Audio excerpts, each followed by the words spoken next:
The summer fete at St. Mary Mead unfolded with the gentle precision of a well-rehearsed play, each villager unconsciously taking their familiar role in the annual performance of community harmony. Bunting fluttered between the ancient elms that bordered the village green, and the scent of Mrs. Dollop's prize-winning roses mingled with the more practical aromas of shepherd's pie and jam tarts from the refreshment tent.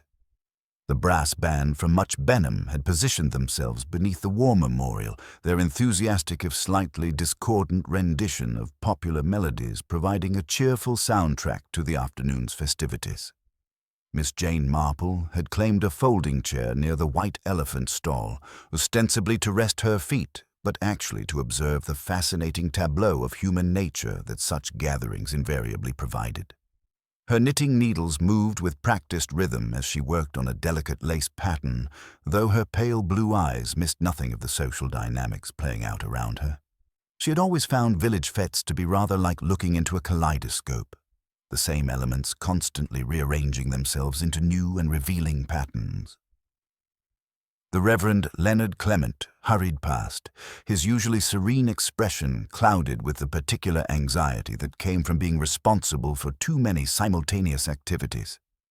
He paused beside Miss Marple's chair, mopping his brow with a large handkerchief. "I do hope Mr. Hargreaves arrives soon for the judging," he confided. "The rose competition entries are wilting in this heat, and Mrs. Price Ridley has already inquired twice about the schedule." Miss Marple glanced toward the rose display, where indeed several magnificent blooms showed signs of distress. "I'm sure he'll be along presently," she murmured soothingly.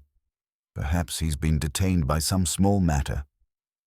Mr. Edmund Hargreaves, recently retired from his position as head clerk at Messrs. Witherby and Associates in London, had moved to St. Mary Mead only 6 months prior.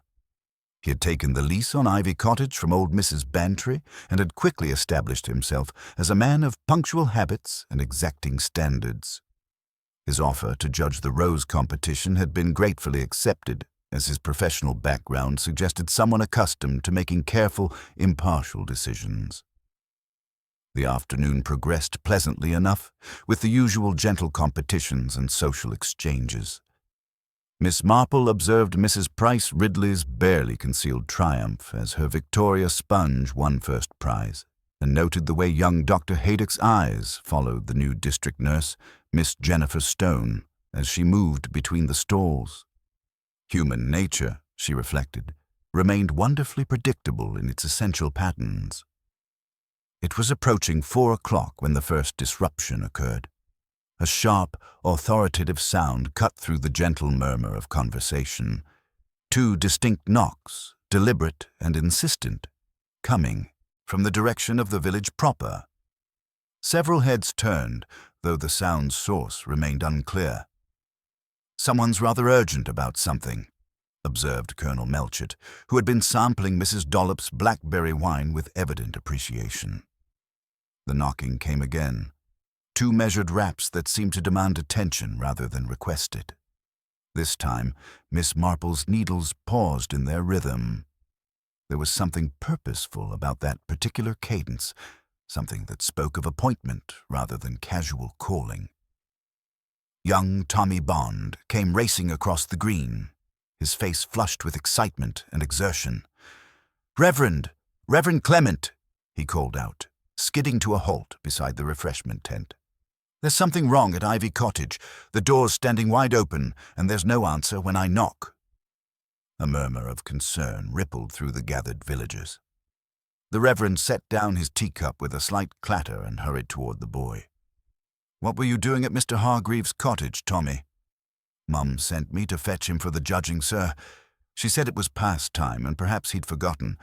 But when I got there, the front door was open, and I could see straight through to the back garden. I called out, but nobody answered." Miss Marple rose from her chair with the fluid motion of someone whose age belied her alertness. Something in the boy's account had caught her attention. Not just the open door, but the way he described seeing straight through the cottage. In her experience, people who left doors standing open in the middle of the afternoon usually had pressing reasons for doing so. A small group had gathered around Tommy, including Dr. Haydock, who had abandoned his pursuit of Miss Stone in favor of what appeared to be developing into a genuine emergency. "Perhaps we should investigate," suggested the doctor. "If Mr. Hargreaves has been taken ill—" They made their way across the green in an informal procession, the festive atmosphere gradually giving way to something more serious.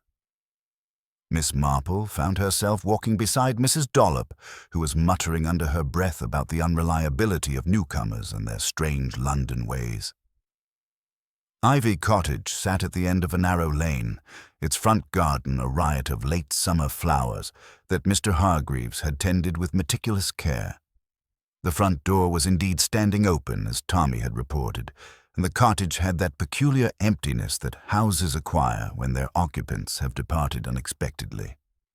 Dr. Haydock called out as they approached, but received no response. He stepped through the doorway, the others following more cautiously behind him. The sitting room showed no signs of disturbance. Books arranged neatly on their shelves, newspapers folded precisely on the side table, everything in the kind of order that spoke of methodical habits. But it was the back door that drew Miss Marple's attention. Like the front, it stood wide open, creating the clear sight line that Tommy had described. "Mr. Hargreaves," Dr. Haydock called again, moving through to the kitchen. It was there they found him, slumped forward over the small table where he had apparently been taking his afternoon tea. The cup had fallen from his hand, its contents spreading across the white tablecloth in a dark stain that seemed to emphasize the unnatural stillness of the scene. Dr. Haydock knelt beside the motionless figure, his professional instincts taking over. After a moment, he looked up with a grave expression that confirmed what they had all begun to suspect. "I'm afraid Mr. Hargreaves is dead." Miss Marple stood quietly in the doorway, her eyes taking in the details that others might overlook. The fallen teacup, the open doors creating a clear passage through the cottage, and most particularly the faint marks on the back door frame, 2 small indentations in the wood, as though someone had knocked there recently, and with considerable force. The profound silence that followed Dr. Haydock's pronouncement seemed to press against the walls of the small kitchen, broken only by the distant, almost mocking sound of the brass band continuing their cheerful performance on the village green. Miss Marple found herself observing the faces around her with the same quiet attention she might give to a particularly intricate piece of needlework, noting how shock manifested differently in each person. Mrs. Dollop's hands fluttering to her throat, the Reverend's pale complexion, young Tommy's wide-eyed fascination mixed with fear. Dr. Haydock remained kneeling beside the still figure, his professional instincts taking precedence over the social awkwardness of the moment. "We must telephone the police immediately," he said, his voice carrying the authority of medical training. "And no one should touch anything until they arrive." Mrs. Dollop, ever practical despite her shock, volunteered to make the necessary calls. "I'll use the telephone at the post office," she declared, already moving toward the front door. "Mr. Sims will know exactly who to contact." As the small group began to reorganize itself around this new reality, Miss Marple took the opportunity to make her own quiet observations. The fallen teacup had landed in such a way that its contents had spread across the white tablecloth in a distinctive pattern, but she noticed that Mr. Hargreaves' clothing remained unstained. This suggested he had been leaning back in his chair when the cup fell, rather than forward over the table as one might expect if he had been reaching for something or experiencing sudden pain. More intriguing still were the 2 small indentations in the wooden frame of the back door, fresh marks that spoke of recent, forceful contact. Someone had knocked there, and with considerable urgency, judging by the depth of the impressions. "Tommy," she said gently to the boy, who was hovering near the doorway with the uncertain air of someone who wanted to leave, but didn't dare. "You mentioned hearing knocks earlier. Could you tell us exactly when that was?" The boy straightened, pleased to be consulted on an important matter. "Just after I called out, Miss Marple. 2 knocks, very deliberate-like, from the back of the house. That's when I thought perhaps Mr. Hargreaves had company and might be delayed." The Reverend Clement, who had been standing in thoughtful silence, suddenly looked troubled. But that would mean someone was here after Tommy discovered the open doors. Someone came to the back entrance while the front stood open and unattended. Within a remarkably short time, Inspector Slack arrived with Constable Penfold in tow, their official presence immediately transforming the atmosphere from one of shocked speculation to formal investigation. Inspector Slack was a broad, competent man with shrewd eyes and a manner that suggested he would tolerate no nonsense from anyone, regardless of their social standing. "Right then," he announced, surveying the scene with professional thoroughness. "Everyone out except Dr. Haydock. I'll need statements from all of you, but first I want to see exactly what we're dealing with here." As the villagers reluctantly filed out into the garden, Miss Marple lingered just long enough to observe the inspector's initial examination. She watched him note the positioning of the teacup, the orderly state of the sitting room, and most importantly, those telltale marks on the doorframe that everyone else seemed to have overlooked. "Curious thing about the tea service," Dr. Haydock was saying as she passed within earshot. "Mr. Hargreaves was most particular about taking lemon in his tea. Considered sugar quite barbaric, according to Mrs. Dollop.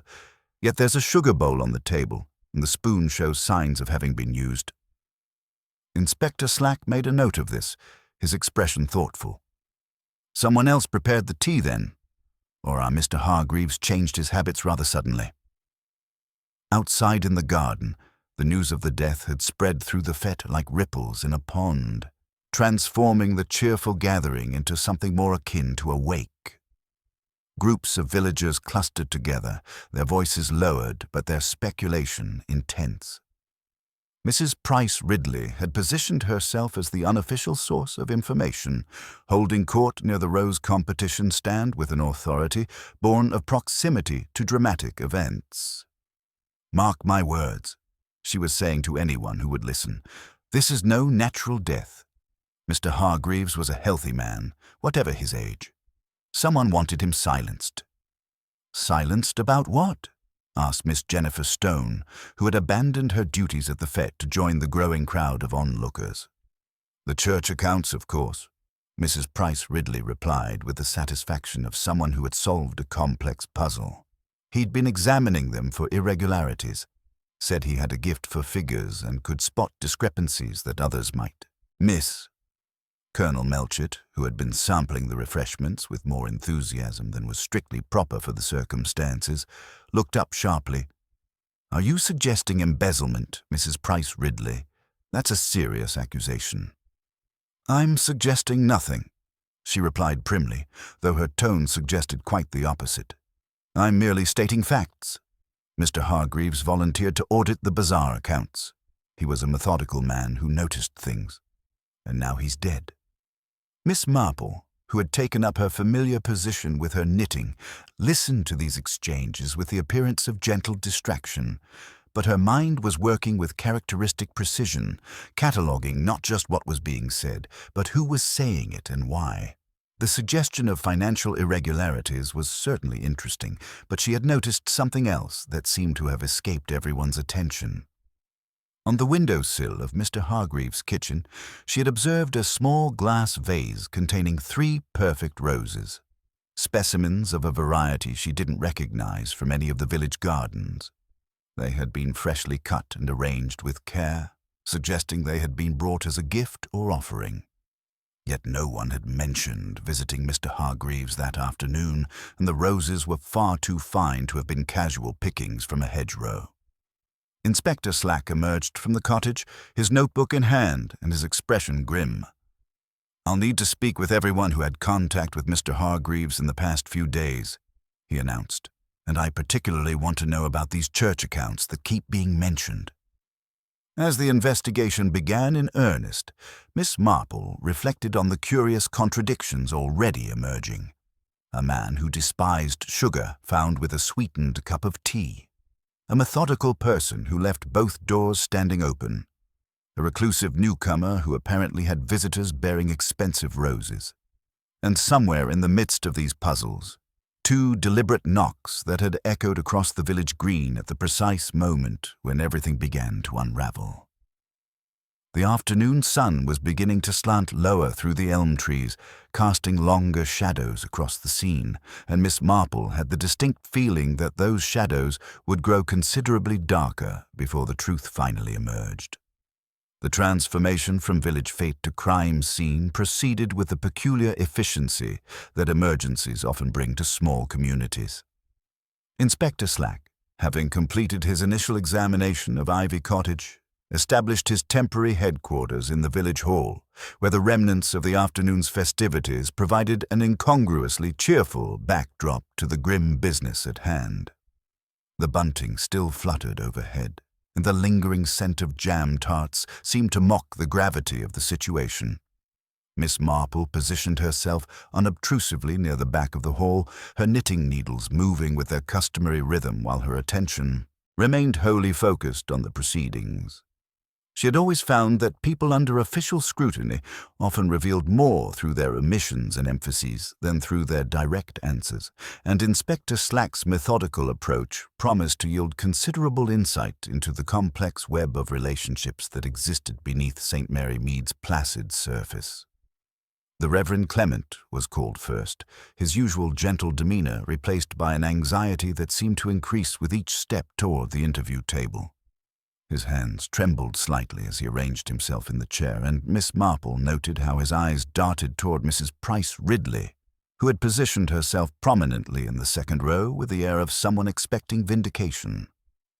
"Mr. Hargreaves had indeed offered to examine our church accounts," the Reverend began, his voice carrying an undertone of defensiveness that hadn't been present in his earlier conversations. "It was entirely voluntary, you understand. He mentioned having professional experience with such matters and felt he might be of service to the parish." Inspector Slack's pen scratched across his notebook. "And what did his examination reveal?" The pause that followed was telling. Miss Marple observed the way the Reverend's fingers worried at the fabric of his cassock, the manner in which his gaze flickered toward several villagers before returning to meet the inspector's eyes. "There were some minor discrepancies," he admitted finally. "Nothing substantial, certainly nothing that suggested deliberate wrongdoing. A misplaced receipt here, a slight miscalculation there, the sort of errors that naturally occur when volunteers are managing financial records under the pressure of busy events." But his emphasis on minor and nothing substantial struck Miss Marple as the kind of over-protestation that often concealed deeper concerns. The Reverend was clearly more worried about the perception of impropriety than he was letting on.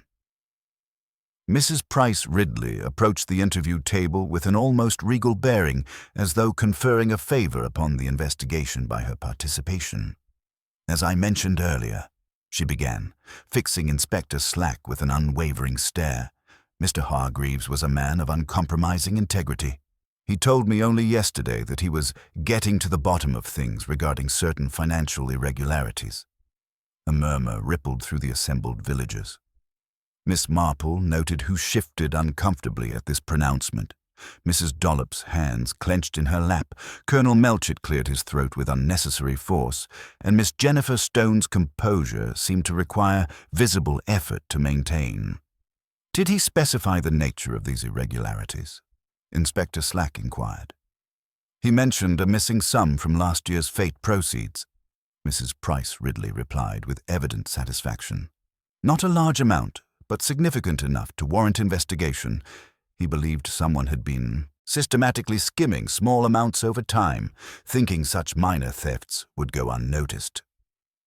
When Mrs. Dollop's turn came, her usual cheerful demeanor had been replaced by something approaching defiance.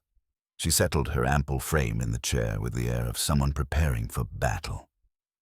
"I suppose you want to know about the refreshment accounts," she said, before Inspector Slack could begin his questioning. "Well, I can tell you that every penny was properly handled, even if my methods weren't up to London standards." "Were your methods questioned by Mr. Hargreaves?"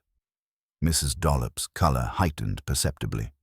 "He had his opinions about proper bookkeeping, thought we should have separate ledgers for everything, as if we were running the Bank of England instead of trying to raise funds for the church roof. I told him we'd managed perfectly well with our system for 20 years. Miss Marple observed the woman's hands as she spoke, noting how they twisted together whenever specific amounts were mentioned. There was clearly more to this story than Mrs. Dollop was revealing, though whether her evasiveness stemmed from guilt or merely embarrassment remained unclear. The interview that proved most illuminating, however, was with Miss Jennifer Stone. The district nurse approached the table with professional composure, but Miss Marple detected subtle signs of strain, a slight tremor in her hands, the way she pressed her lips together before speaking, the careful modulation of her voice. "I had very little contact with Mr. Hargreaves," she began, her tone perhaps a shade too casual. He seemed a pleasant enough gentleman, though rather particular in his habits. "Did you visit Ivy Cottage today?" Inspector Slack asked directly. "Certainly not," Miss Stone replied quickly. "I was occupied with my duties at the fete until Tommy came running with news of the emergency." But Inspector Slack had been examining his notes during her response, and now he looked up with interest. "Dr. Haydock mentioned that Mr. Hargreaves had been asking you detailed questions about medications and their effects.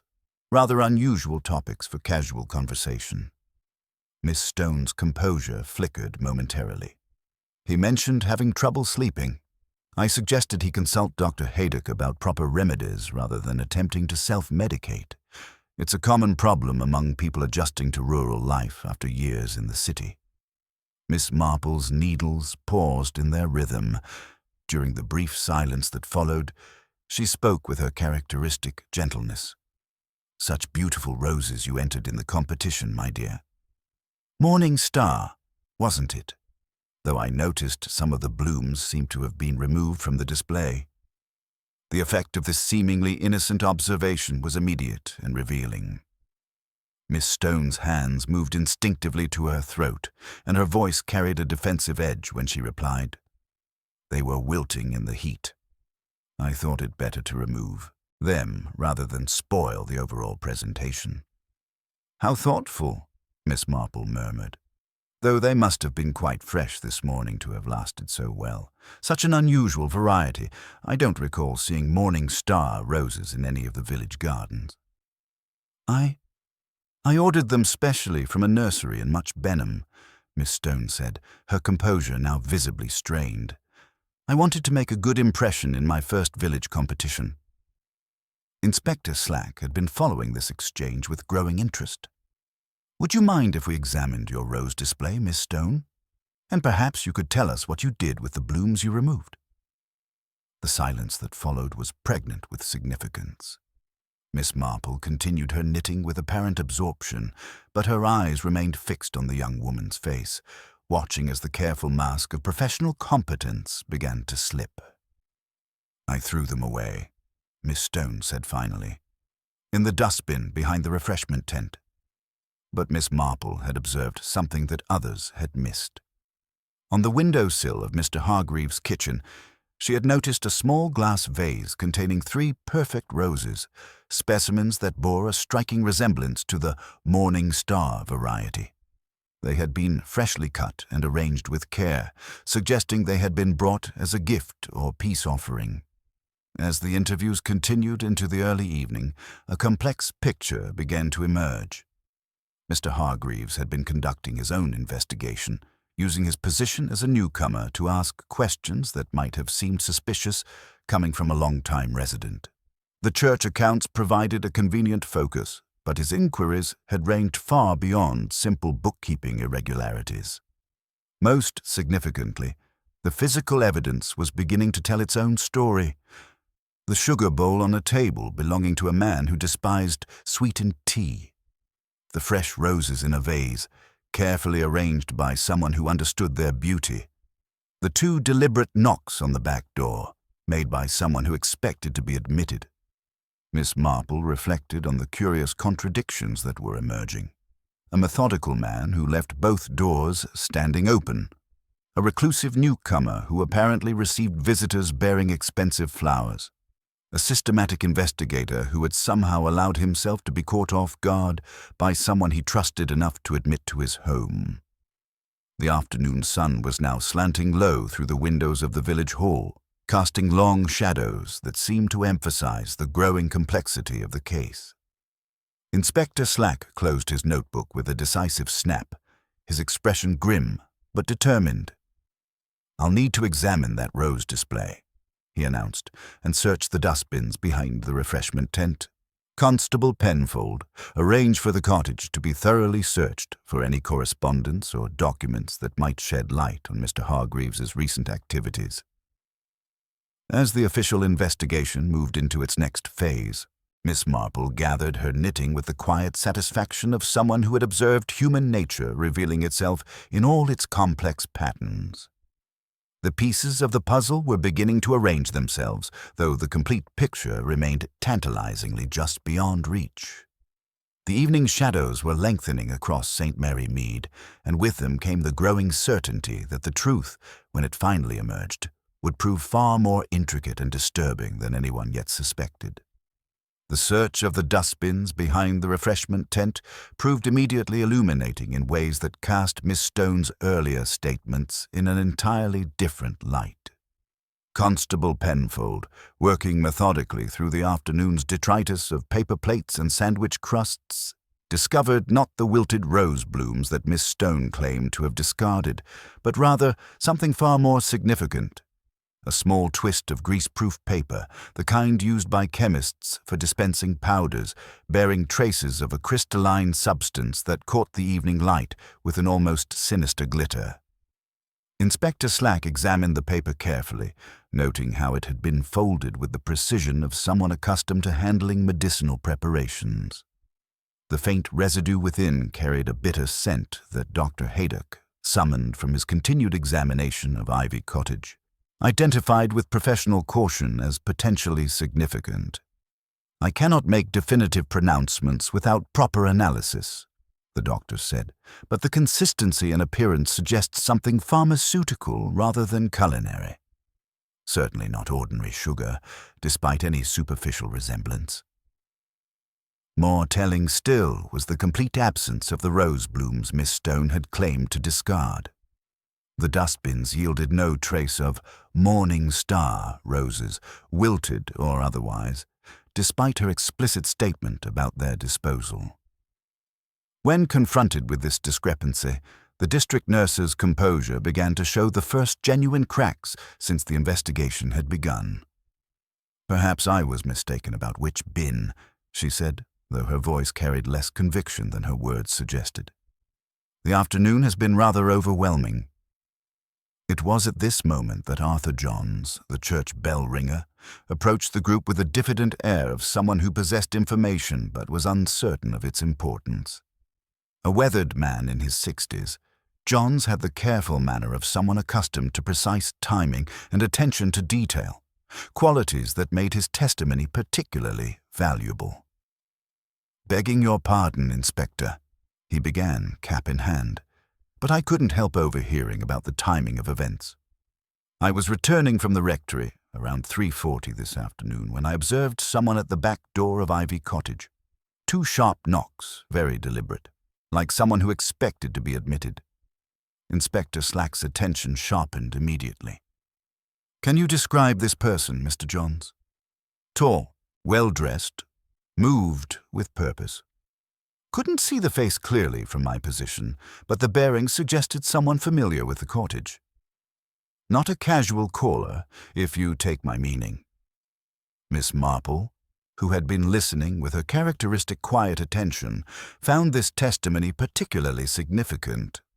The timing placed someone at Mr. Hargreaves's back door, well after the front door had been discovered standing open, yet before Tommy had heard the 2 knocks that had carried across the village green. The sequence suggested not a chance encounter, but a planned meeting that had proceeded according to some predetermined arrangement. The continued search of Ivy Cottage yielded additional puzzles that deepened rather than resolved the mystery. Among Mr. Hargreaves's meticulously organized papers, Constable Penfold discovered a small appointment diary with an entry for 3:30 that afternoon. Simply the initials J.S. written in the deceased man's precise handwriting. More intriguingly, they found a folder containing correspondence related to his investigation of the church accounts, including several notes in his own hand, expressing concern about irregularities that suggest systematic rather than accidental discrepancies. Mrs. Price Ridley, who had positioned herself to observe these discoveries, nodded with evident satisfaction. "I told you he was getting to the bottom of things. Mark my words, someone felt threatened by his thoroughness." But Miss Marple noticed something that the others seemed to overlook. Among Mr. Hargreaves' papers was a letter from a London medical supply company, acknowledging receipt of an inquiry about pharmaceutical preparations and their proper storage. The letter was dated only 3 days prior, suggesting that Mr. Hargreaves had been researching medical matters with the same methodical approach he brought to financial investigations.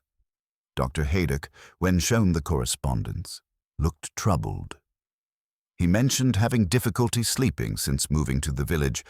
I suggested he consult me about proper remedies, but he seemed to prefer researching such matters independently. Rather unusual for someone to investigate medication so thoroughly before seeking professional advice. The implications of this discovery were not lost on anyone present. If Mr. Hargreaves had been researching pharmaceutical preparations, it suggested either genuine medical concerns or suspicions about someone else's access to such substances.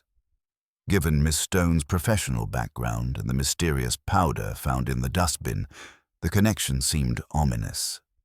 As the investigation continued into the early evening, a more complex picture began to emerge.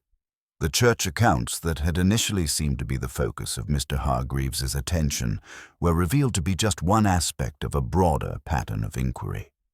His appointment diary contained meetings with several villagers over the past week, each noted with the same cryptic brevity, initials and times, but no indication of the subjects discussed.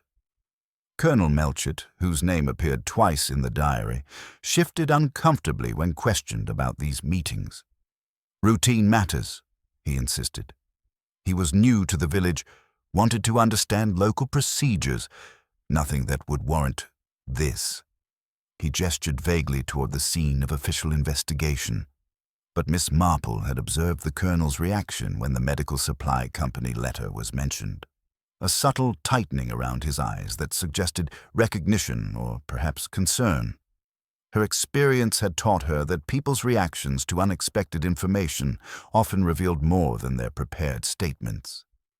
Mrs. Dollop, too, showed signs of increasing agitation as the scope of Mr. Hargreaves's investigations became apparent. "He asked too many questions," she muttered to anyone who would listen. "Wanted to know about procedures from years past, as if we hadn't been managing perfectly well without London methods." The evening shadows were lengthening across the village green when Inspector Slack called for a temporary halt to the proceedings. "We'll resume in the morning," he announced. "I want everyone who had contact with Mr. Hargreaves in the past week to be available for further questioning, and I particularly want to examine those church accounts in detail." As the villagers began to disperse, Miss Marple remained seated on her folding chair, her knitting needles moving with their customary rhythm while her mind worked over the day's revelations. The physical evidence was beginning to tell a story of careful planning rather than impulsive action. The appointment with J.S. at 3:30, the pharmaceutical research, the systematic investigation of village affairs, all suggested that Mr. Hargreaves had been following a deliberate course that someone had found threatening enough to stop permanently. Most significantly, the pattern of open doors created not just a sight line through the cottage, but a clear escape route for someone who knew they would need to leave quickly and unobserved. The front door standing open provided an obvious explanation for the discovery of the body, while the back door offered discreet access for someone who preferred not to be seen arriving or departing. The roses in the kitchen window, arranged with such care, spoke of someone who had taken time to create a peaceful scene. Not the hasty work of a panicked killer, but the thoughtful gesture of someone who felt genuine remorse for their actions. Yet the same person had been calculating enough to dispose of incriminating evidence and construct an elaborate deception about their presence at the cottage. As Miss Marple finally rose to make her way home through the gathering dusk, she reflected on the curious contradictions that were emerging. A methodical investigation met by methodical murder. Professional medical knowledge turned to lethal purpose. The quiet, village routines disrupted by someone who understood them well enough to exploit their predictable patterns. The truth, she suspected, would prove to involve not just the obvious motives of financial impropriety or professional exposure, but the deeper currents of human emotion that flowed beneath St. Mary Mead's placid surface. Someone had killed not just to protect a secret, but to preserve an entire way of life that Mr. Hargreaves's relentless curiosity had threatened to expose. The evening air carried the lingering scent of roses and the distant sound of the church bells marking the hour. But underneath these familiar comforts lay the growing certainty that the village's peaceful facade concealed depths of desperation that had already claimed one life and might yet claim more before the truth finally emerged. The morning brought with it the kind of clarity that often follows disturbing revelations, though in St. Mary Mead's case, the light seemed to illuminate more shadows than it dispelled. Miss Marple had risen early, drawn by an inexplicable restlessness to her front window, where she observed the subtle alterations in village routine that invariably followed significant disruptions. Mrs. Dollop hurried past without her customary cheerful exchange with the postman, and even the sparrows seemed more subdued in their morning chorus, as though nature itself had absorbed the previous day's tensions. Inspector Slack arrived at her garden gate before 9 o'clock, his expression carrying the particular grimness that accompanied unwelcome discoveries. The overnight laboratory analysis had confirmed what the crystalline residue suggested, a concentrated form of digitalis that would have caused rapid cardiac arrest while appearing entirely natural to casual observation. Dr. Haydock confirms that such a dose would have been virtually tasteless when dissolved in sweetened tea, Inspector Slack explained as Miss Marple poured him a cup in her sitting room. The symptoms would have appeared as a simple heart attack, particularly in a man of Mr. Hargreaves's age. Without the post-mortem examination, it might never have been detected as murder. Miss Marple set down her teacup with careful precision, her mind already working through the implications. How very methodical. Someone with considerable medical knowledge who understood both the effects of the substance and how to administer it without detection. The sugar bowl on Mr. Hargreaves' table takes on quite different significance in light of this discovery. Precisely. The digitalis was extracted from foxglove plants, not difficult for someone with botanical knowledge, but requiring considerable skill to concentrate into such a potent form. Miss Stone, as a district nurse, would certainly possess the necessary expertise. But even as the evidence seemed to point increasingly toward the district nurse, Miss Marple found herself troubled by inconsistencies that refused to align with such a straightforward solution. During the night's reflection, she had considered the careful arrangement of the roses, the deliberate opening of both doors, the precise timing of events, all suggesting a complexity of planning that seemed at odds with someone who had direct professional access to both victim and poison. "Has anyone examined Mr. Hargreaves's correspondence more thoroughly?" she inquired.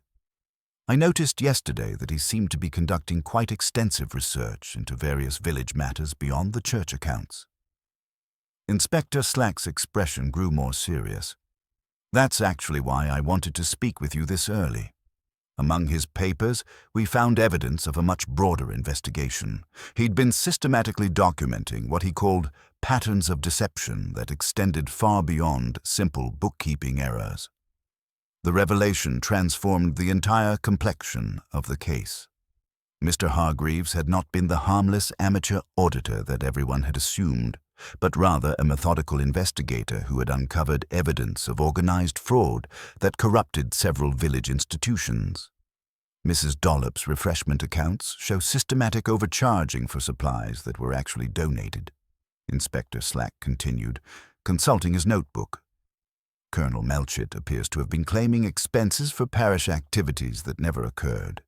Even the Reverend Clement seems to have been involved in redirecting charitable donations. Miss Marple absorbed this information with the calm attention she might give to a particularly intricate knitting pattern. How very thorough of Mr. Hargreaves, and how very dangerous for those whose activities he was documenting. But tell me, Inspector, what did his notes reveal about Miss Stone? That's the curious thing, Inspector Slack admitted. Her name appears frequently in his diary, but the actual notes about her activities are quite different from the others. He seemed to be documenting her professional competence rather than questioning it. Several entries praise her dedication to patient care and her proper handling of medical supplies. This revelation cast Miss Stone's apparent guilt in an entirely different light. If Mr. Hargreaves had been investigating financial irregularities among other villagers while simultaneously documenting Miss Stone's professional integrity, it suggested she might have been an ally rather than a target of his inquiries. The appointment at 3:30, Miss Marple mused aloud. Perhaps it wasn't a confrontation, but a consultation. If Mr. Hargreaves suspected someone was misusing medical supplies or knowledge, he might have sought Miss Stone's professional opinion about the evidence he had gathered. Their conversation was interrupted by Mr. Sims from the post office, who arrived with the diffident air of someone bearing information he wasn't certain he should share. "Begging your pardon, Inspector, but I've been thinking about that registered packet Mr. Hargreaves was expecting. There was something odd about the whole business." Inspector Slack looked up sharply. "What kind of oddness, Mr. Sims?" "Well, he'd been asking about parcel security procedures, wanting to know exactly how we handle registered items and verify identities. Said he was expecting something important from London and wanted to ensure proper delivery. But when I checked this morning, there's a claim ticket in our records that was never presented." Miss Marple's needles paused in their rhythm. "A claim ticket suggests the packet did arrive, doesn't it? But if Mr. Hargreaves never collected it, that's just it, Miss Marple. Someone did collect it, using proper identification and Mr. Hargreaves' signature.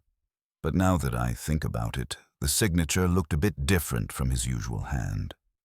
More hurried, perhaps." The implications were staggering. If someone had intercepted Mr. Hargreaves' expected package, likely containing information about pharmaceutical preparations that he was researching, it suggested not only premeditation, but intimate knowledge of his investigative activities. "We need to speak with Miss Stone again," Inspector Slack decided, but this time as a potential witness rather than a suspect.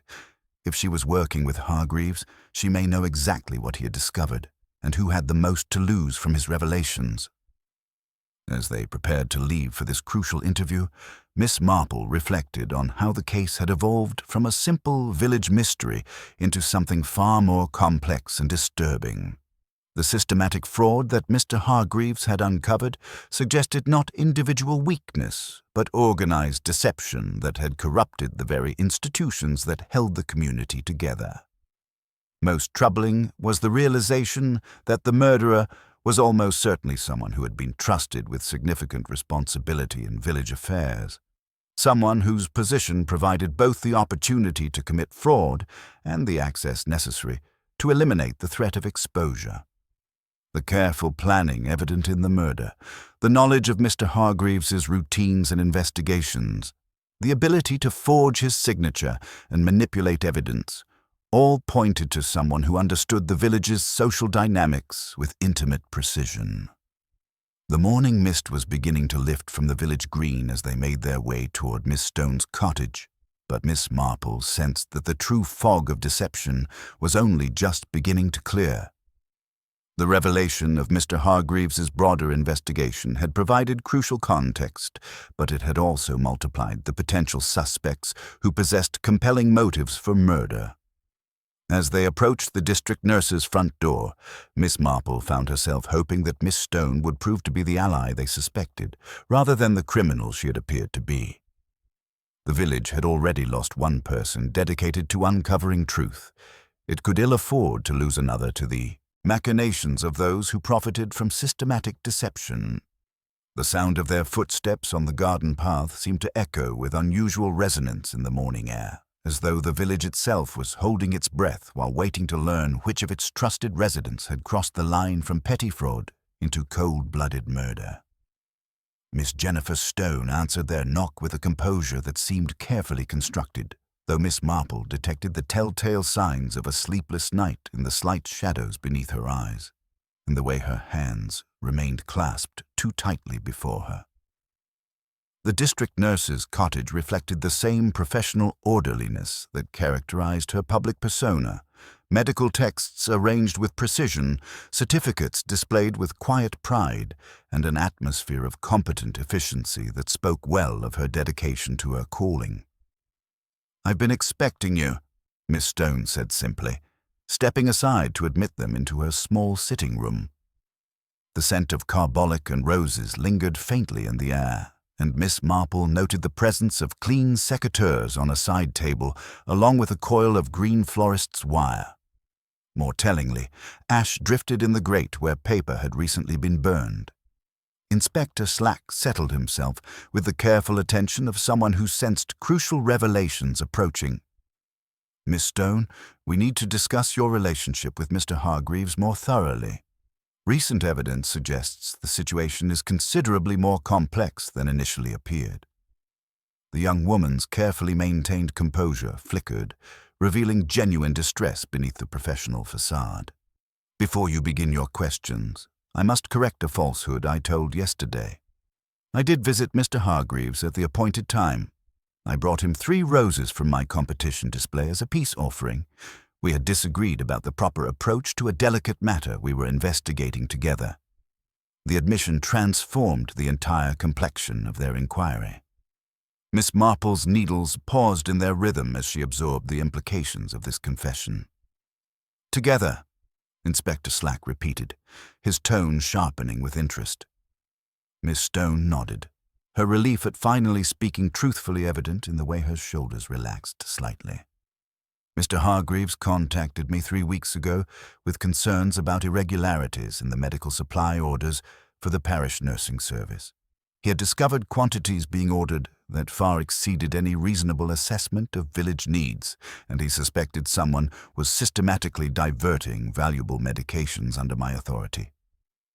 The revelation cast her previous evasiveness in an entirely different light. Rather than guilty concealment, her behavior suggested the protective discretion of someone safeguarding an ongoing investigation. "The digitalis preparations, sedatives, pain relievers," she continued, "all were being ordered in suspicious quantities. Mr. Hargreaves had found evidence that someone was cultivating foxgloves for medicinal extraction far beyond what any garden would require. He asked for my professional opinion about whether such concentrated preparations could be effectively concealed and administered." Inspector Slack leaned forward intently. "And your assessment?" I confirmed it was certainly possible, given sufficient botanical knowledge and basic equipment. That's when he told me about the registered packet he was expecting from London. Reference materials on pharmaceutical toxicology and botanical analysis. He intended to cross-reference his findings with professional standards before approaching the authorities. Miss Marple observed the way Miss Stone's hands had steadied as she spoke the truth, noting how confession seemed to restore rather than diminish her natural composure. "The appointment at 3:30 yesterday, my dear. That was when he planned to share his final evidence?" "Precisely. He had become quite agitated by then, saying he had received preliminary information that confirmed his worst suspicions. He wanted me to examine samples he had gathered and help prepare a formal report. He was concerned for his safety if his findings became public before he could secure them properly." The scope of Mr. Hargreaves' investigation was proving far more extensive than anyone had initially suspected. Inspector Slack consulted his notebook with growing amazement. He feared for his life. He spoke of enemies in high places within the village, people whose reputations and livelihoods would be destroyed by his revelations. He had arranged to send copies of his findings to a London solicitor, but wanted my expert verification first. That's why I brought the roses. He had been under tremendous stress, and I thought a small gesture of support might be welcome. Miss Marple found this explanation entirely consistent with the careful arrangement she had observed in Mr. Hargreaves's kitchen window. "You placed them in the vase yourself, then?" "Yes, just before our discussion concluded around 3:45. He seemed quite pleased with them, said they brightened the whole room. As I was leaving through the front door, I heard 2 distinct knocks at the back entrance. He mentioned expecting another visitor, someone he described as the key to understanding the full extent of the deception. I assumed that person had arrived, so I left quietly to avoid interrupting their private conversation. The timeline was becoming clearer, and with it, the realization that Miss Stone had been present during the crucial period but had left before the murder occurred. The person who knocked twice at the back door, the sound that had carried across the village green, was almost certainly the killer. "The packet from London," Inspector Slack said carefully. "The one containing the toxicology references. Mr. Sims claims it was collected yesterday afternoon using Mr. Hargreaves' signature." Miss Stone's eyes widened with genuine alarm. "But that's impossible. He was still expecting it when I left. He was quite frustrated by the delay." She paused, a new understanding dawning in her expression. "Inspector, I was expecting a similar packet myself. Additional research materials from the same company. It was also due yesterday, and it never arrived either." The revelation sent a chill through the small room. 2 packets, both containing information crucial to Hargreaves' investigation, both intercepted by someone who possessed the knowledge and access necessary to forge signatures and manipulate postal deliveries. This suggested not a crime of passion, but one of calculated precision designed to obliterate any trace of the investigation. "Someone was monitoring his communications," Miss Stone continued, her professional composure now completely restored by the urgency of these revelations. "They knew exactly what he was doing and were prepared to go to extraordinary lengths to stop him, and they knew enough about his contacts to target my correspondence as well." Inspector Slack closed his notebook with decisive finality. "This changes everything, Miss Stone. We're not dealing with a simple case of financial irregularity leading to murder. We're looking at someone who had built an entire criminal enterprise and was willing to kill to protect it." As they prepared to leave, Miss Marple reflected on the sophisticated nature of their adversary. The initial focus on Miss Stone, the careful planting of evidence, the staged sugar bowl, all designed to misdirect the investigation away from the true culprit. The killer had not only silenced Mr. Hargreaves, but had attempted to frame someone else, someone with the apparent means and knowledge, but, in this new light, entirely the wrong motive. The morning sun was now fully illuminating the village green as they emerged from Miss Stone's cottage, but Miss Marple sensed that the true shadows were only beginning to reveal themselves. The intercepted packets suggested someone deeply embedded in the village's infrastructure with access to information and communications that allowed them to operate with chilling efficiency. The peaceful facade of St. Mary Mead was crumbling, revealing a network of deception far more intricate than anyone had initially imagined. As they walked toward the post office, where Mr. Sims waited with his carefully prepared explanations, Miss Marple knew they were approaching the heart of a conspiracy that had corrupted the very institutions meant to serve and protect the community. The killer was not merely reacting to Hargreaves' discoveries. They had been actively anticipating and countering his every move with the precision of someone who understood both the village's systems and human nature itself. The post office, normally a cheerful hub of village communication, felt unusually subdued as Inspector Slack, Miss Marple, and Miss Stone entered its familiar confines. The morning light streaming through the small windows illuminated dust motes that danced above the counter where Mr. Sims waited with visible apprehension, his usually nimble fingers arranging and rearranging the stamp display with nervous precision. "The signature on the claim ticket," Inspector Slack began without preamble. "You mentioned it appeared authentic at first glance. Can you show us exactly what concerned you upon closer examination?" Mr. Sims produced the forged document with trembling hands, laying it carefully beside a genuine sample of Mr. Hargreaves's handwriting from the registered mail ledger. The differences, once pointed out, were subtle but telling, the practiced deliberation of someone copying rather than the natural flow of habitual writing. "The pressure is all wrong," Mr. Sims explained, his professional pride overcoming his nervousness. Mr. Hargreaves wrote with a light touch, very precise. This signature shows the heavier pressure of someone concentrating on accurate reproduction. And see here. He pointed to a small smear near the tail of the surname. That's the mark of a left-handed writer dragging their hand across wet ink. Miss Marple observed this detail with particular interest, her pale blue eyes taking in not just the forged signature, but the entire ledger page. The daily record of village postal transactions told its own story, Mrs. Dollop's flamboyant loops, the Reverend's careful script, and most notably, the distinctive handwriting of those who regularly conducted official business requiring signatures and documentation. "The person who collected the packets?" she inquired gently. "You would have recognized them, surely. Such transactions require proper identification." Mr. Sims nodded miserably. "Oh yes, Miss Marple.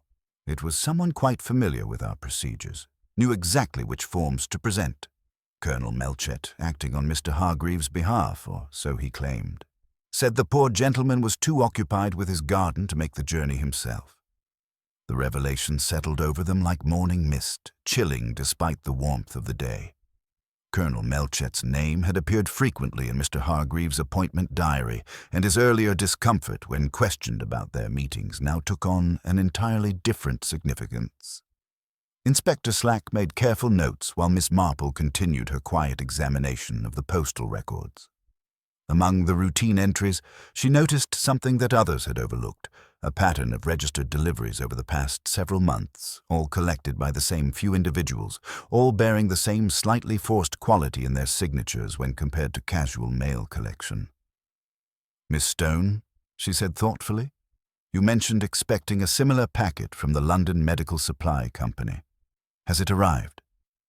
Mr. Sims brightened slightly, grateful for a question he could answer without implicating anyone. "Indeed it has, Miss Marple. Came yesterday morning, marked for collection only. Still waiting, as no one's claimed it." He retrieved a small, carefully wrapped parcel from beneath his counter. Inspector Slack opened the package with professional caution, revealing contents that sent a chill through the small group. Instead of the expected medical research materials, lay a small, intricately carved wooden robin, nestled atop a sheet of paper bearing a message in block capitals. "A little bird told me you were asking too many questions." The threat was unmistakable, designed to intimidate Miss Stone and warn her away from any further investigation. But Miss Marple found herself studying the wooden carving with growing recognition. The distinctive style, the particular attention to detail in the bird's posture. She had seen similar work displayed with quiet pride in cottage gardens throughout the village. "How very interesting," she murmured, turning the robin over in her hands. "Such craftsmanship requires considerable skill and patience, not the sort of thing one purchases, but rather the work of someone who takes pride in their handiwork." The morning's revelations had transformed their understanding of the case entirely. What had begun as a simple murder motivated by financial irregularities was revealing itself as something far more systematic and threatening. The killer possessed not only the means and opportunity to commit murder, but the organizational skills to intercept communications, forge documents, and intimidate potential witnesses. As they prepared to leave the post office, Arthur Johns approached with the careful deference of someone bearing additional testimony. "Inspector, I've been reflecting on what I observed yesterday afternoon. The person at Mr. Hargreaves's back door, there was something distinctly military about their bearing. The precise timing, the authoritative knock, the expectation of immediate admission." "Military bearing," Inspector Slack repeated, though the implication was clear to everyone present. "Indeed, sir. someone accustomed to command and expecting obedience. Not the casual manner of a social caller, but the purposeful approach of someone conducting official business. Miss Marple absorbed this confirmation with the quiet satisfaction of someone watching a complex pattern reveal itself. The military bearing, the access to postal services, the knowledge of village routines and communications all pointed towards someone whose position provided both opportunity and cover for systematic deception. Their investigation was interrupted by the sound of the church bell, not its usual measured tolling, but an urgent, discordant clanging that spoke of emergency. Smoke was rising from the direction of St. Mary's, thin but unmistakable against the morning sky. They arrived at the vestry to find the Reverend Clement pale and shaken, directing a bucket brigade that had prevented what might have been a devastating fire. The parish account. Books lay in a pathetic heap of singed edges and dampened pages, while the small iron stove stood open, revealing the charred remains of additional documents. "I came to fetch the marriage register," the Reverend explained, his voice unsteady.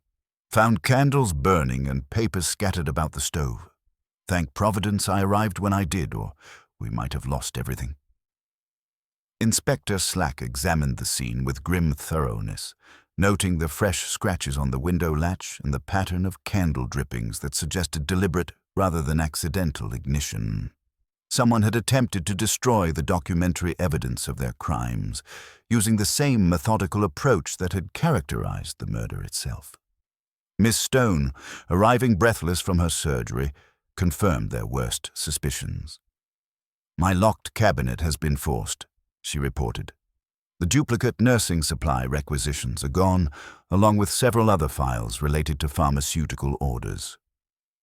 The systematic destruction of evidence spoke to a criminal mind that understood the importance of eliminating paper trails, but it also revealed desperation. The killer was no longer content to rely on misdirection and was taking increasingly bold steps to protect their secret. As the morning progressed and the full scope of the conspiracy became apparent, Miss Marple reflected on the curious contradictions that continued to emerge. A methodical killer who had planned the murder with precision, yet was now scrambling to destroy evidence. Someone with intimate knowledge of village routines who had nevertheless left subtle clues in their wake. Most intriguingly, a criminal who combined ruthless efficiency with what appeared to be genuine artistic sensibility, as evidenced by the carefully carved wooden robin. The pieces of the puzzle were beginning to arrange themselves, though the complete picture remained tantalizingly just beyond reach. The afternoon shadows were lengthening across St. Mary Mead, and with them came the growing certainty that the truth, when it finally emerged, would reveal depths of deception that had corrupted the very heart of village life. The gentle routine of the morning had been shattered by revelations that transformed trusted neighbors into potential suspects and familiar institutions into instruments of crime.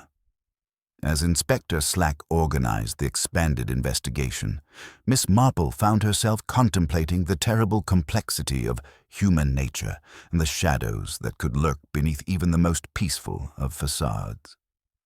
The acrid smell of smoke still lingered in the air as Inspector Slack completed his examination of the charred vestry documents, his expression growing increasingly grim with each discovery.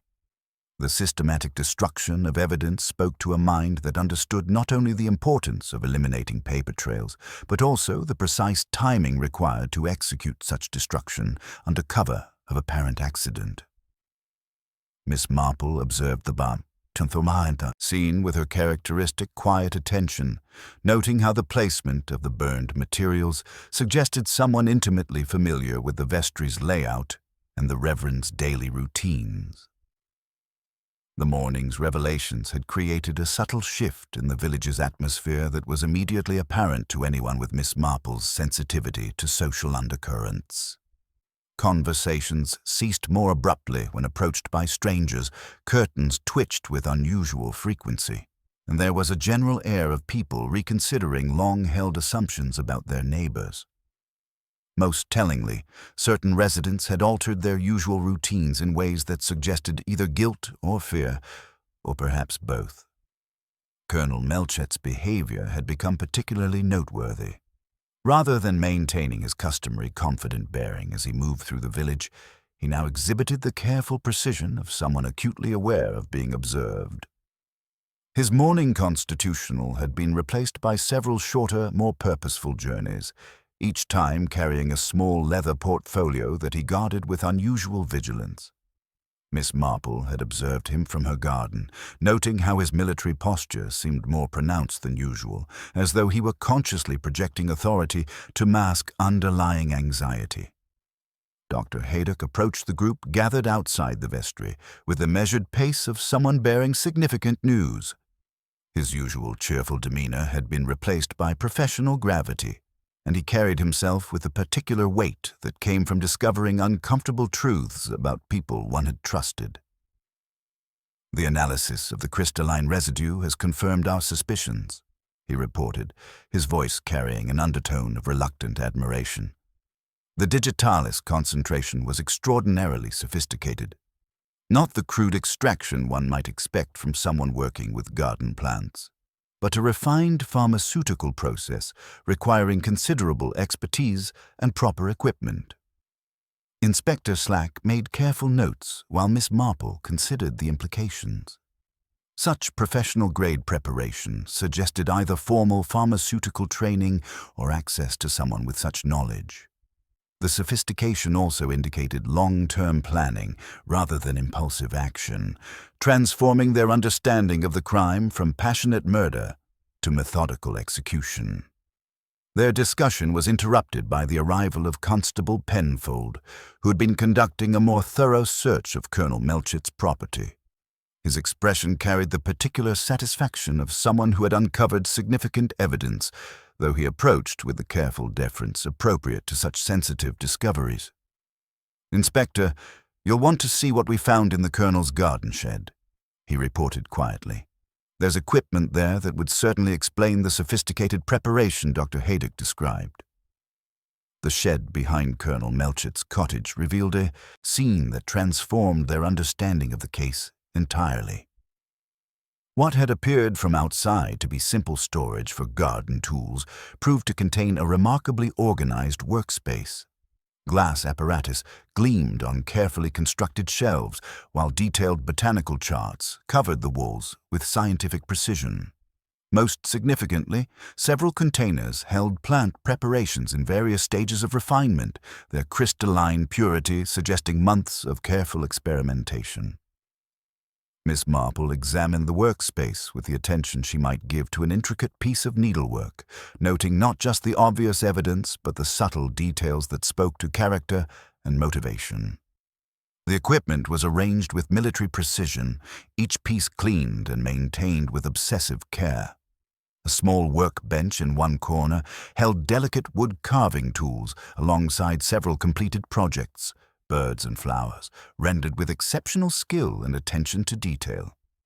"The wooden robin," she murmured, recognizing the distinctive style. Such beautiful craftsmanship, though turned to such unfortunate purpose. Inspector Slack picked up one of the carved birds, turning it over in his hands. "The same quality as the one sent to Miss Stone. And look here." He indicated a small pile of wood shavings, still fresh, suggesting recent work. "He's been continuing his carving even while conducting his other activities." The discovery explained much about the systematic nature of Mr. Hargreaves' murder, but it also raised disturbing questions about the scope and duration of the Colonel's activities. The quantity of refined preparations suggested capability for multiple applications, while the sophistication of the equipment indicated someone who had been developing these skills over considerable time. As they continued their examination, Miss Marple found herself reflecting on the terrible irony of the situation. Colonel Melchett had used his position of trust and authority within the village to construct an elaborate criminal enterprise, exploiting the very community bonds that had made St. Mary Mead such a peaceful place to live. The systematic fraud that Mr. Hargreaves had uncovered was merely the financial aspect of a much larger operation. "We need to proceed carefully," she advised Inspector Slack as they prepared to leave the shed. The colonel is an intelligent man who has been planning this for some time. He will not react predictably to direct confrontation, and his military training makes him potentially dangerous if cornered. The afternoon sun was beginning to slant through the village as they made their way back toward the green, casting long shadows that seemed to emphasize the growing complexity of the case. Miss Marple paused at her garden gate, her pale blue eyes taking in the familiar scene with new understanding. "Inspector," she said quietly, "I believe it would be beneficial if I were to have tea with the colonel this afternoon. Casual social call, you understand, to discuss the village's recovery from these unfortunate events. Sometimes the most revealing conversations occur when people believe they are simply being neighborly." Inspector Slack nodded, understanding her strategy. "And if he becomes suspicious?"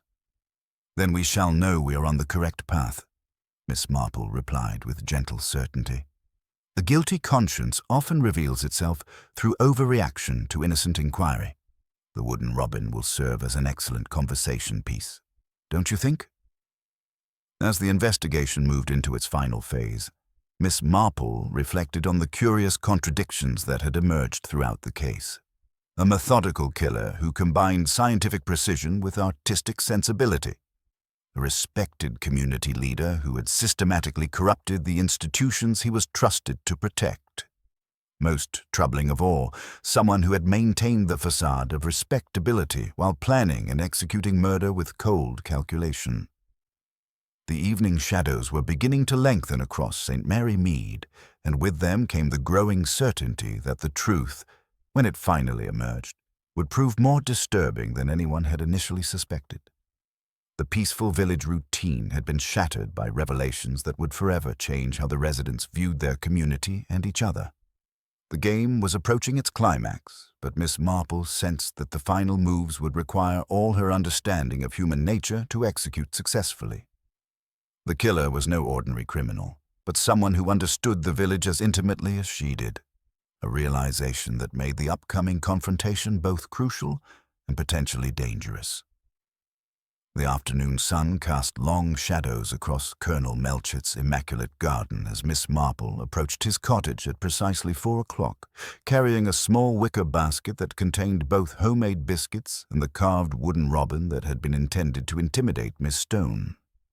The cottage stood as a testament to military precision, with its perfectly aligned borders and gate hinges that opened without the slightest creak. Even the brass nameplate gleamed with the kind of attention to detail that spoke of habits ingrained through decades of service. Colonel Melchett answered her knock with practiced courtesy, though Miss Marple's experienced eye detected subtle signs of strain in the way his shoulders held themselves just slightly too rigid, and how his welcoming smile seemed to require conscious effort to maintain. His greeting carried the proper warmth expected of a gentleman receiving an elderly neighbor, yet something in his manner suggested a man who had been expecting this visit and had prepared accordingly. "Miss Marple, what a delightful surprise," he said, stepping aside to admit her into his sitting room. "I was just reflecting on these troubling events that have disrupted our peaceful village. Such a shock to discover the depths of deception that can lurk beneath familiar faces." The sitting room reflected the same meticulous organization that had characterized his garden shed, though here the precision was disguised as comfortable domesticity. Military memorabilia occupied places of honor on the mantelpiece, while bookcases displayed volumes on subjects ranging from tactical history to botanical science.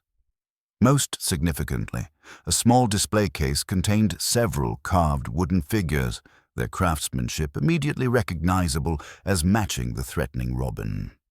Miss Marple settled herself in the offered chair with the gentle manner of someone making a purely social visit, her knitting needles already beginning their familiar rhythm as she worked on a delicate lace pattern. "Indeed, Colonel, these have been most disturbing days, though I must say your artistic work continues to be quite remarkable. Such attention to detail and genuine sensitivity." She produced the wooden robin from her basket, setting it carefully on the small table between them. The effect was immediate and telling, Colonel Melchett's composed facade flickered momentarily, and his eyes fixed on the carving with a particular intensity of someone recognizing their own handiwork in an unexpected context. "Where did you acquire that particular piece?" he asked, his voice carrying a note of carefully controlled interest that didn't quite mask an underlying concern. "It arrived in Miss Stone's correspondence," Miss Marple replied with apparent innocence. "Quite mysterious, really. Someone seems to have gone to considerable trouble to create such a beautiful thread. The craftsmanship suggests someone with both artistic skill and access to proper tools." Colonel Melchett moved to prepare tea. Miss Marple observed with interest how he used his left hand for the delicate work of pouring, the stream maintaining perfect consistency despite the obvious tension in his posture. When he offered sugar, there was a momentary hesitation, as though he had been about to assume her preferences, before remembering that such knowledge must be earned through genuine acquaintance rather than observation.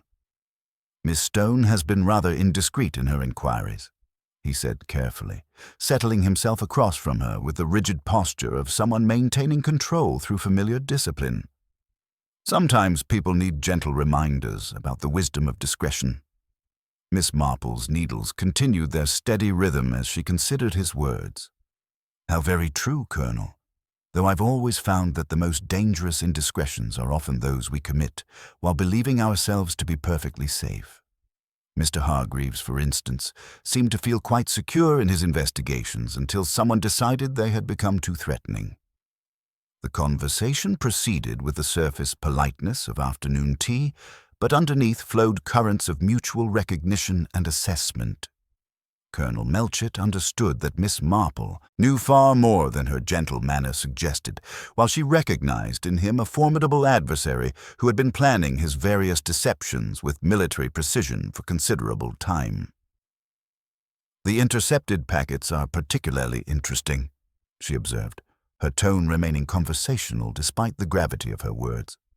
"Such precise timing suggests someone with intimate knowledge of postal procedures and Mr. Hargreaves' expectations, the forged signatures too. Though I understand left-handed writers sometimes leave distinctive marks when copying unfamiliar handwriting." Colonel Melchett's teacup rattled almost imperceptibly against its saucer. "Post office gossip can be quite unreliable, Miss Marple.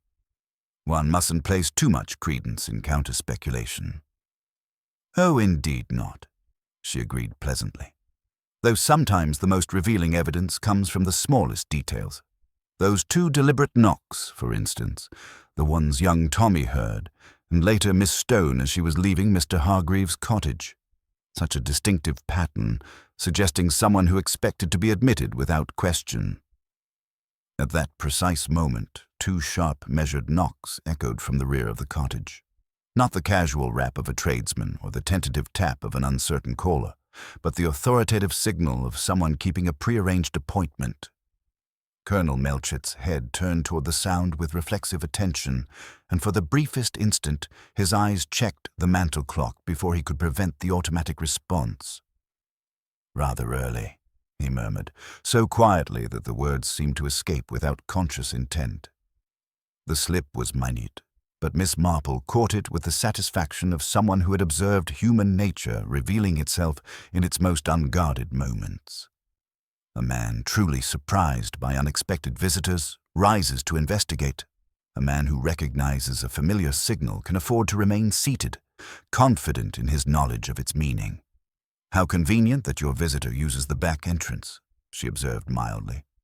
"So much more discreet for business one prefers not to parade before the entire village.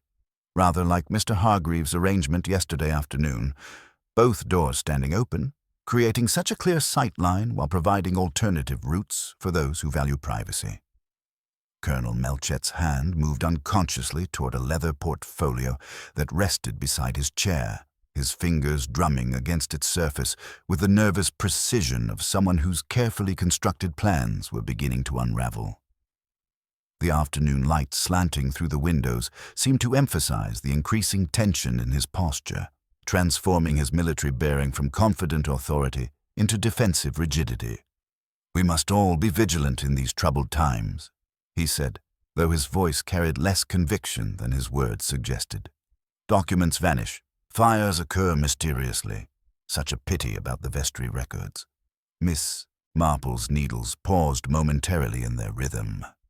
Indeed, though I've always found it curious how selective such accidents can be. The church accounts damaged, the medical supply records missing from Miss Stone's cabinet, even Mr. Hargreaves' research materials intercepted before they could reach him. Almost as though someone understood exactly which documents posed the greatest threat. The sound of footsteps on the garden path interrupted their exchange, and Colonel Melchett's expression hardened as he recognized the purposeful approach of official authority.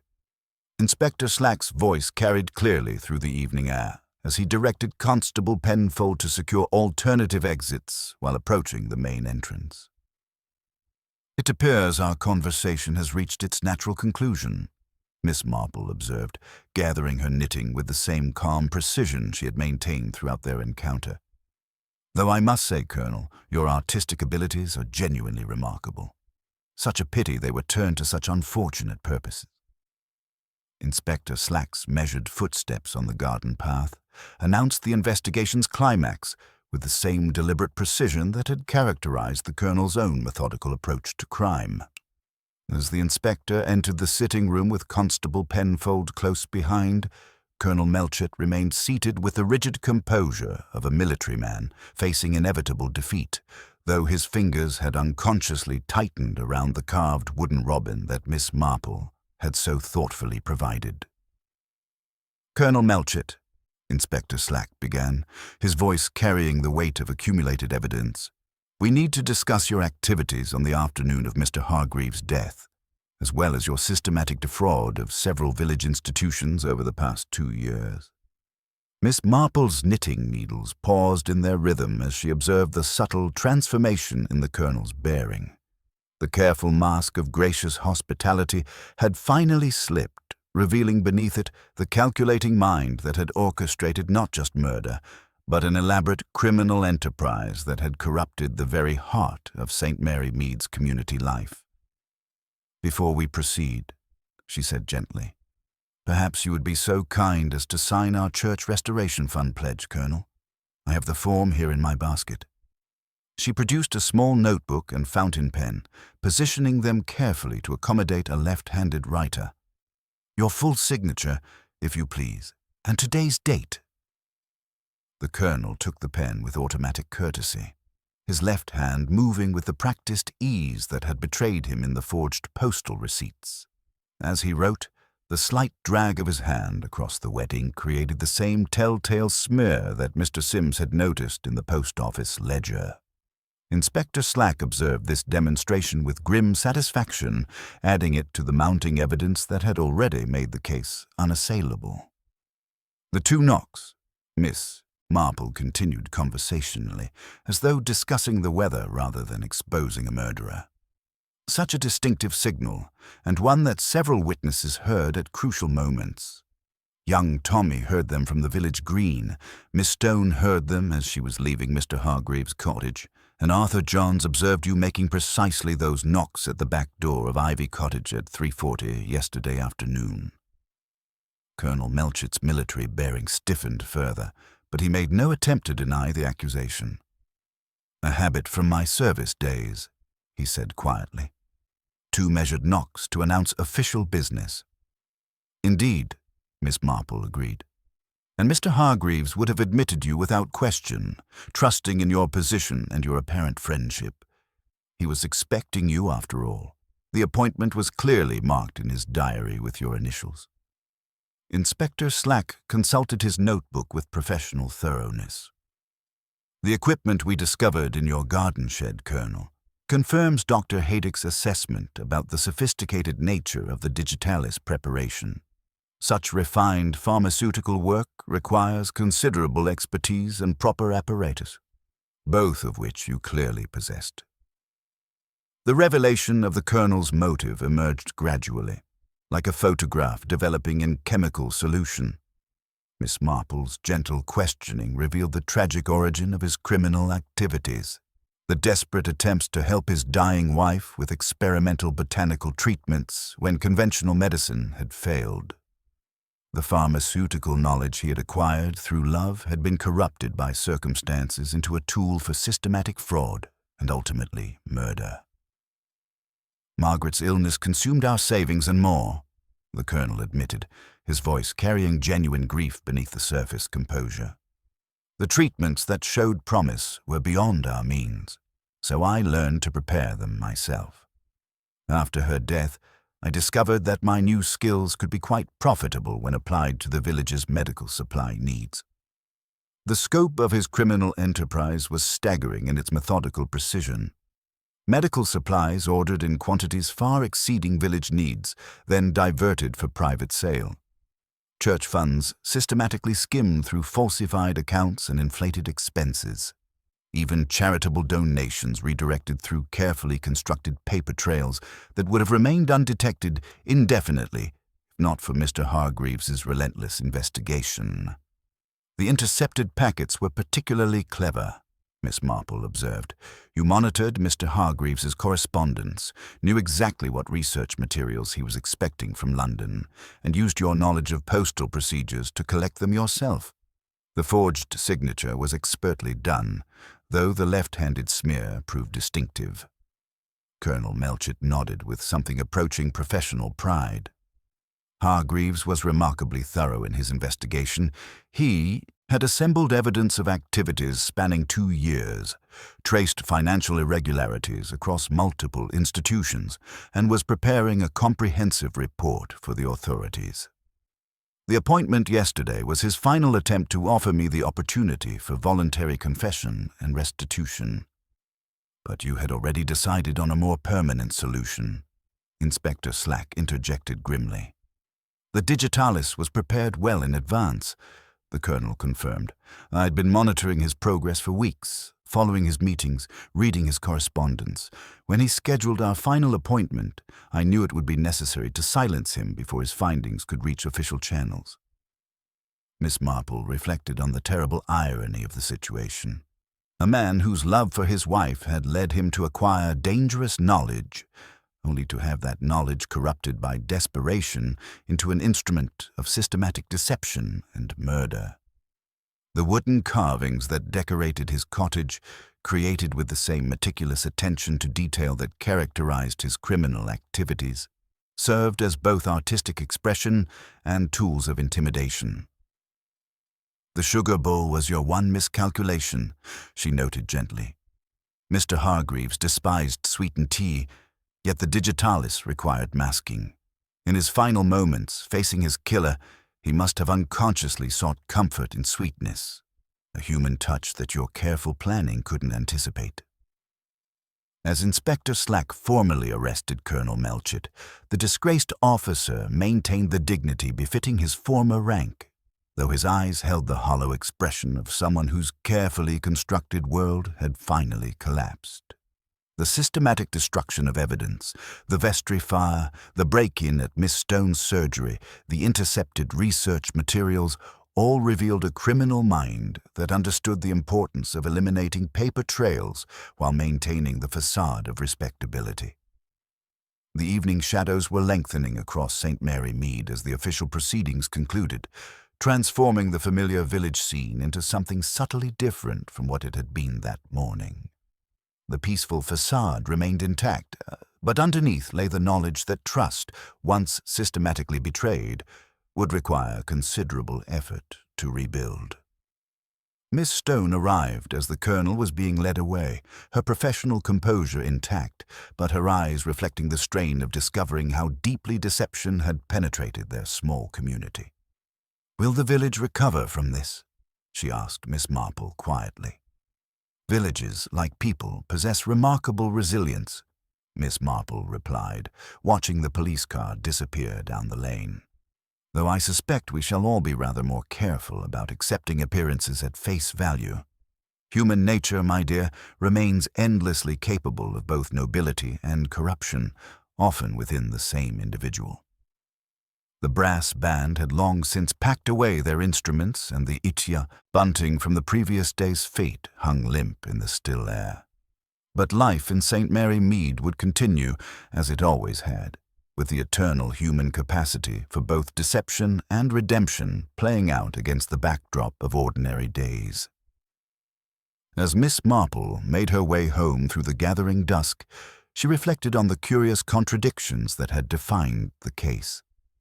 The same meticulousness that had allowed the colonel to cultivate his poisonous foxgloves and carve his beautiful birds had been the meticulousness that drove him to defraud the village and ultimately to murder. The 2 deliberate knocks that had echoed across the village green would be remembered not as a signal of authority, but as the sound of trust being systematically destroyed by someone entrusted to protect it. The evening settled over St. Mary Mead with its customary peace, but Miss Marple knew that the true test of the village's character would come in how its residents chose to rebuild the bonds that had been so carefully and ruthlessly exploited. The man who knocked twice had indeed opened a door, not just to a cottage, but to the unsettling truths that could lurk beneath even the most peaceful of facades.